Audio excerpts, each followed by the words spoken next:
Assalamu alaikum dear students. How are you? I hope you all are good.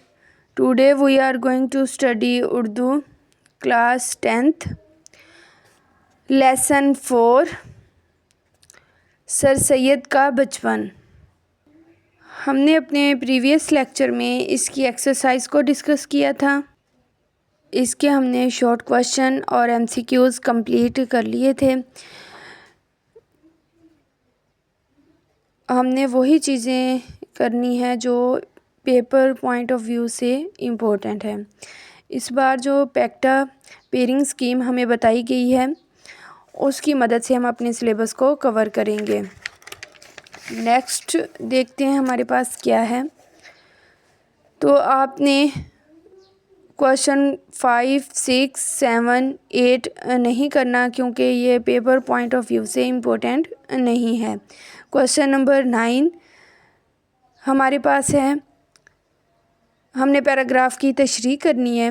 तो ये अगर हम pairing scheme देखें तो उसमें ये क्वेश्चन 10 मार्क्स का है। तो ये बहुत इम्पोर्टेंट है और हमने इसको करना है। आपने पैराग्राफ की तशरीह 9th में भी की होगी, ठीक है। कैसे करनी है आपने फर्स्ट पर देखें, हमारे पास है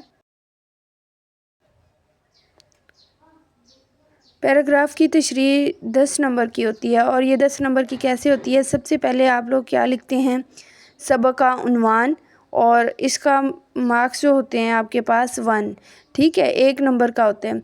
सबक का उन्वान क्या है, यानी सबक का नाम क्या है, ये जो पैराग्राफ है इसका उन्वान क्या है, ठीक है, ये किस सबक से लिया गया है। तो आपने यहाँ पर वो राइट करना है, ये सर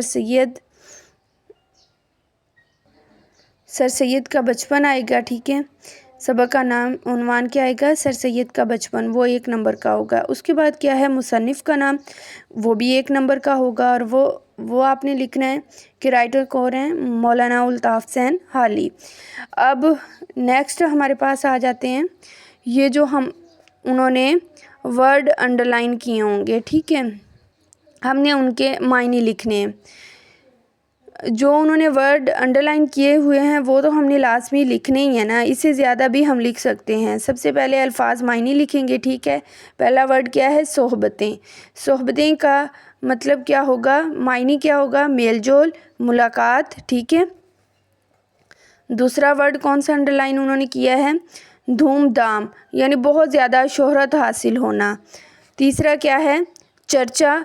चर्चा का मीनिंग है बहुत ज़िक्र होना, ठीक है, मशहूर हो जाना, किसी बात का चर्चा होना, मशहूर होना।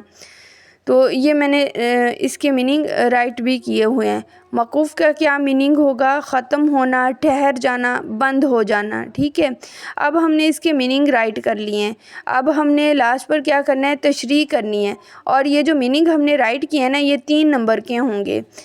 1 नंबर का सबक का उन्वान, 1 नंबर होगा हमारे पास मुसन्निफ़ का नाम, और 3 नंबर होंगे अल्फाज मायनी। तो ये 3 और 2 5 हो गए, और 5 नंबर की हमारे पास होगी तशरीह, ठीक है।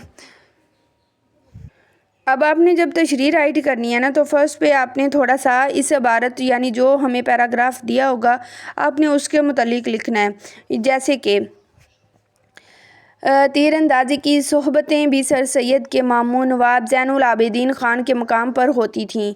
वो कहते थे कि मुझे अपने मामू और वालिद के शौक़ का वो ज़माना जबकि नहायत धूमधाम से तीरंदाजी होती थी याद नहीं, यानी वो ज़माना याद नहीं जब तीरंदाजी बहुत धूमधाम से हुआ करती थी, मगर जब दोबारा तीरंदाजी का चर्चा हुआ बखूबी याद है। इस ज़माने में दरिया का जाना मौकूफ़ हो गया था, यानी ख़त्म हो गया था। तो जब आपने इसकी तशरीह करनी है तो आपने लिखना है सबसे पहले मुसन्निफ़ का तारुफ़,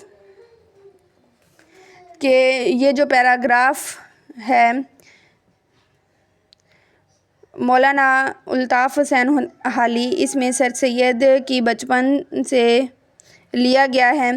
इसके मुसन्निफ़ मौलाना अल्ताफ़ हुसैन हाली हैं। इस सबक में सर सैयद के बचपन की आदत, उनकी तरबियत और उनके बुज़ुर्गों के जो मुश्किलें थे, उनकी जो आदतें थी, उनके बारे में ज़िक्र किया गया है इस सबक में।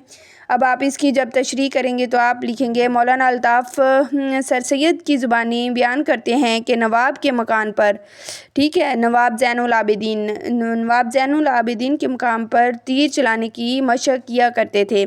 جب وہ کہتے تھے کہ مجھے اپنے والد، یعنی جب دوبارہ تیر اندازی کا ذکر ہوا تو یہ مشغلہ بہت دھوم دھام سے منایا جاتا تھا۔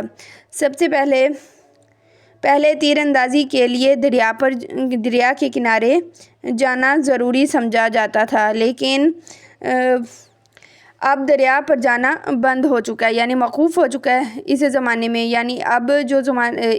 میں اب دریا پر تیر اندازی کے لیے دریا پر جانا بند ہو گیا ہے۔ گھر کے اندر یعنی یہ تمام سرگرمیاں اور صحبتیں اب گھر کے اندر ہوتی ہیں، اس کی تمام سرگرمیاں اور تیر اندازی کی جتنی بھی مشقیں ہیں اب گھر کے اندر ہوتی ہیں۔ سر سید اس زمانے کی یادوں کو بہت واضح طور پر بیان کرتے ہیں کہ کس طرح وہ وقت کے ساتھ ساتھ کھیلوں کے طریقے بدل گئے ہیں۔ پہلے لوگ تیر اندازی کے لیے دریا پر جاتے تھے، لیکن اب دریا پر جانا بند ہو چکا ہے۔ اب لوگ گھروں میں ہی تیر اندازی کی مشقیں کرتے ہیں، گھروں میں ہی اس کی سرگرمیاں سر انجام دیتے ہیں، اب دریا پر جانا ضروری نہیں۔ تو یہ میں نے بہت آسان ورڈنگ میں اس کی تشریح کمپلیٹ کی ہے، یہ بہت امپورٹنٹ ہے اور آپ لوگوں نے کرنی ہے۔ میں امید کرتی ہوں کہ آپ کو کویسچن 9 کی اچھے سے سمجھ آ گئی ہوگی۔ اللہ حافظ۔